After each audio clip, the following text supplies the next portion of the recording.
Halo semuanya, hari ini saya akan mempresentasikan tentang formulasi leptin berbasis air dan peran CP+400 sebagai pengemosi. Industri kosmetik telah berkembang secara global dengan beberapa tahun terakhir menunjukkan peningkatan drastis dalam nilai pasar dan konsumen sampai 50% populasi memakai makeup, yang menunjukkan bahwa situasi tersebut adalah sesuatu yang prevalen.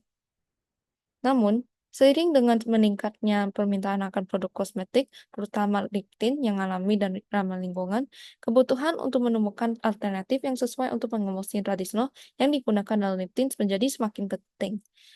Akibatnya, para peneliti telah mengeksplorasi pengemosi alternatif yang berasal dari sumber alami seperti biopolimer dan bioemulsifier untuk mengatasi masalah health hazard sambil juga menggunakan market yang sangat trendy. Oleh karena itu, penelitian ini bertujuan untuk meneliti formulasi pewarna bibir berbahan dasar air dan hubungan antara konsentrasi pengemulsi polimer dan sifat fisiknya, dengan mengambil sampel variasi sejumlah Cepipas 400 yang merupakan polimer alami yang umum digunakan dengan tabir surya dan produk makanan. Produk yang kami akan menghasilkan adalah pewarna bibir berbahan dasar air alami yang memberikan hasil akhir seperti gel. Kami akan menggunakan rasio sepilpas dan pelarut yang berbeda dan membandingkan dan kontraskan konsistensi dan hasil. Metode dan rincian eksperimen bisa dilihat di sini. Pertama-tama kami akan menjelaskan variabel kita. Kita akan menggunakan CP+ 400 sebagai variabel kita, karena itu adalah fokus penelitian kita. Ini adalah tinjauan eksperimen kami. Untuk fase A, kami gabungkan semua komponen tersebut ke dalam gelas kimia yang disterilkan dan aduk hingga homogen. Distilled water dan glycerin dan hyaluronic acid digunakan untuk active ingredient, yaitu biar membuat lip tint tersebut moisturizing. Kemudian kami menggunakan fase B, yaitu gabungkan semua komponen dan campur kedua fase hingga homogen juga. Jojoba dan castor oil digunakan sebagai emollient, jadi mereka tidak mempengaruhi investigasi kami. Kemudian kami menggunakan Cepi+ 400 dengan 3 varian terhadap pelarut untuk mengetahui rasio mana yang memiliki konsistensi paling diinginkan. Ini adalah hasil dan pembahasan kita.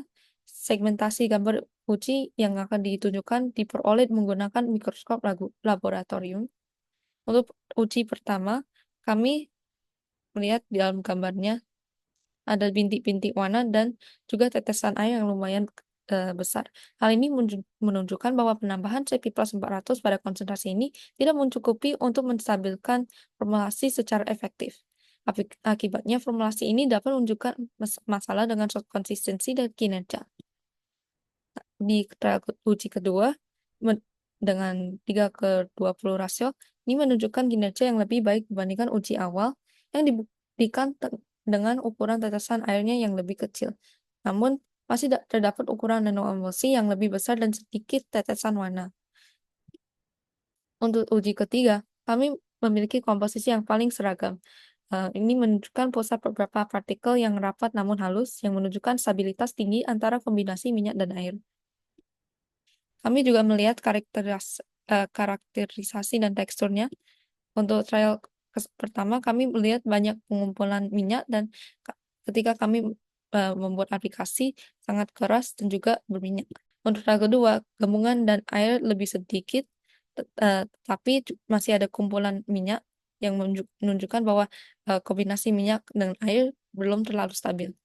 Untuk trial ketiga, komposisi minyak dan air sangat halus dan stabil, yaitu dan menunjukkan bahwa konsistensi ini adalah ideal untuk digunakan untuk proyek ke depan, bahkan untuk industri standar.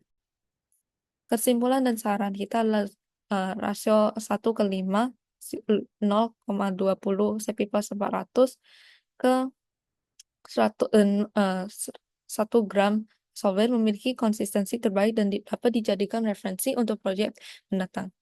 Namun kami merasa bahwa lebih banyak uji coba harus dilakukan untuk menghilangkan variabel eksternal yang dapat mempengaruhi uji coba saat ini. Kami juga ingin memperbaiki proyek ini dengan lebih banyak waktu dan sumber daya, karena kami merasa bahwa sangat berbatas dengan laboratoriumnya juga, dan kami juga ingin menambahkan sampel. Dengan memperbaiki bias dan kewajaran kita, kami bisa memperbaiki formulasi ini sampai ke industri kosmetik dan mungkin ke standar medis. Ini adalah referensi kita dan terima kasih.